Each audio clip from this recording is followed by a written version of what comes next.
खनन माफिया कटवा के नजदीक सहर खड्ड का सीना लगातार छलनी कर रहा है। सरकार की चेतावनी को दरकिरार कर खनन माफिया लगातार अवैध खनन करने से बाज नहीं आ रहा है और लोगों का गुस्सा भी सातवें आसमान पर जा पहुंचा है। सहर पंचायत के लोगों ने अवैध खनन में जुटी एक जेसीबी को पकड़कर खनन विभाग के अधिकारियों के हवाले कर दिया है।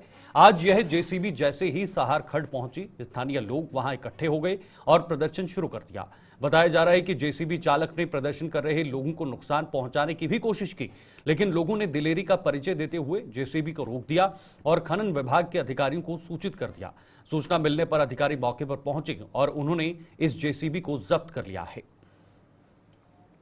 कठवा के ये शॉट्स इस वक्त आपके सामने, कठवा के ये दृश्य इस वक्त आपके सामने, जहां पर सरकार की चेतावनी के बाद भी जो खनन माफिया हैं वो धड़ल्ले से बिना डर के खनन को अंजाम दे रहे हैं। और इस सहर खड्ड का पूरा मामला, जहां पर खनन माफियाओं ने आतंक मचा रखा है, वहां पर जेसीबीज लगे हैं और अवैध रूप से ये खनन किया जा रहा है, जिसको लेकर लोगों ने एक दिलहरी दिखाते हुए इस जेसीबी को वहां पर रोकने का काम किया और उसके बाद जो इससे संबंधित विभाग है उसको इत्तला दी, उसको संपर्क किया और उसके बाद जो संबंधित विभाग वो वहां पर पहुंचे और उन्होंने इस मामले में संज्ञान लेकर इस जेसीबी को जब्त किया गया है।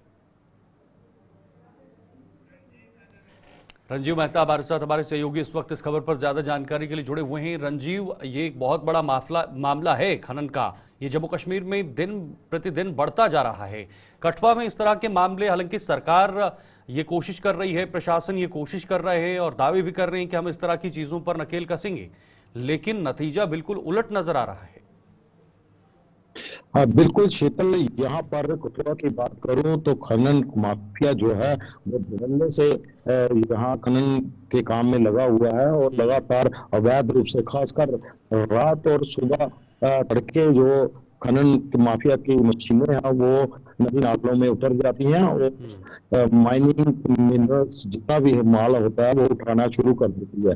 इसके लिए लोग जो है वो काफी दुखी हो चुके हैं इलाके के, और जिसके चलते लोगों की कई बार शिकायत करने के बावजूद भी इस खनन माफिया पर कोई रोक जो है जो प्रशासन है वो लगाने में नाकाम हो रहा है। आज की जो सुबह की घटना है ये सहार खाड़ के कुमरी कठेरा इलाके की पल्ला मोड़ इलाके की घटना है। यहाँ पर एक जेसीबी मशीन सुबह सवेरे इस नाले में उतरी, खड्ड में उतरी और वहां पर ये खनन अवैध रूप से खनन कर रही थी और स्थानीय लोगों ने जब इसका पता चला तो उन्होंने इसका विरोध किया और विरोध करने के बाद जब उसको रोकने के लिए कहा तो उसने पहले तो जेसीबी से उनको कुचलने की कोशिश की, लेकिन जो ग्रामीण थे उन्होंने दिलेरी का साहस दिखाते हुए उन्होंने इसकी जो जेसीबी की जो चाबियां हैं वो छीन ली। क्या इस प्रारंभिक जांच में ये पता लग पाया है कि ये किसके संरक्षण में हो रहा है?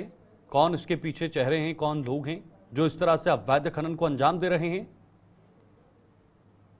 देखिए, इसकी बात करूं तो यहाँ पर जो स्थानीय क्रैशर मालिक हैं वहां पे जो कुमरी कठेरा साइड जहां ऊपर के इलाकों में उनकी तरफ से ही है। लोगों ने आरोप लगाया कि इन क्रैशर मालिक के पास ना तो कोई परमिशन है इस खनन के लिए, पिछले 7 महीने से जो खनन है उस पर रोक लगी हुई है। पूरे जिले की बात करें, पूरे जम्मू कश्मीर की बात करें, लेकिन उसके बावजूद भी ऐसी घटनाएं रोजाना देखने को मिलती है। खासकर अगर कोई अकेला व्यक्ति इनका विरोध करे तो उसकी जान पर नहीं आती है और ये उसको जान से मारने से भी पीछे नहीं हटते हैं अगर वो अकेला हो।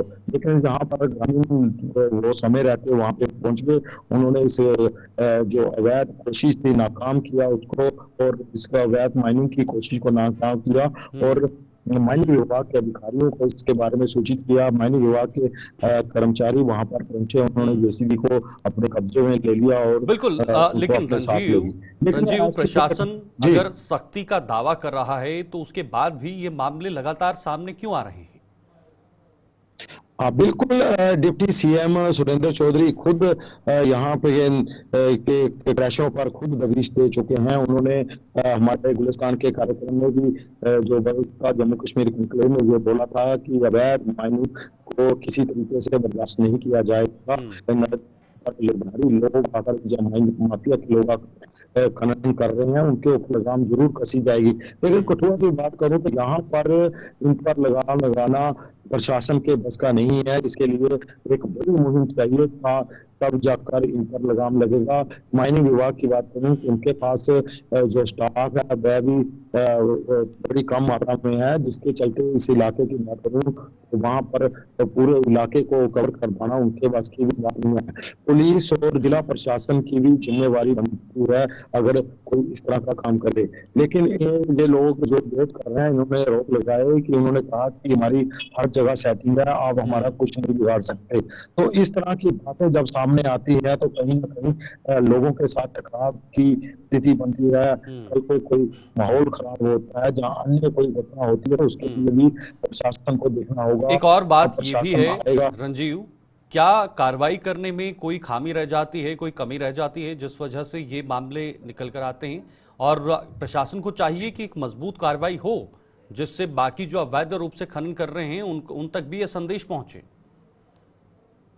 देखिए, अगर अगर माइनिंग विभाग के कर्मचारी अगर अधिकारियों के पास कोई अवैध माइनिंग की कोई मशीन पहुंचती है, जहाँ कोई डंपर या टिप्पर या कोई गाड़ी पहुंचती है, कार्रवाई तो जरूर होती है। लेकिन उसके बावजूद इतना लाखों रुपए जुर्माने के बाद भी ये छूट जाते हैं और फिर से वही काम करने लगते हैं, क्योंकि इस काम में मुनाफा इतना अधिक है कि वह लोग इस मुनाफे की खातिर उस जुर्माने की भी परवाह नहीं करते हैं। इसके लिए कोई अलग से कानून, कोई सख्त कानून बनाना चाहिए, जिसके ठीक है। कठोर कानून होंगे तभी जाकर इस पर लगाम लगेगी। शीतल, यहाँ पर बताऊं कि कठुआ का डीएमओ पिछले 2 महीने 3 महीने से सस्पेंड है, वहां पर डीएमओ नहीं है।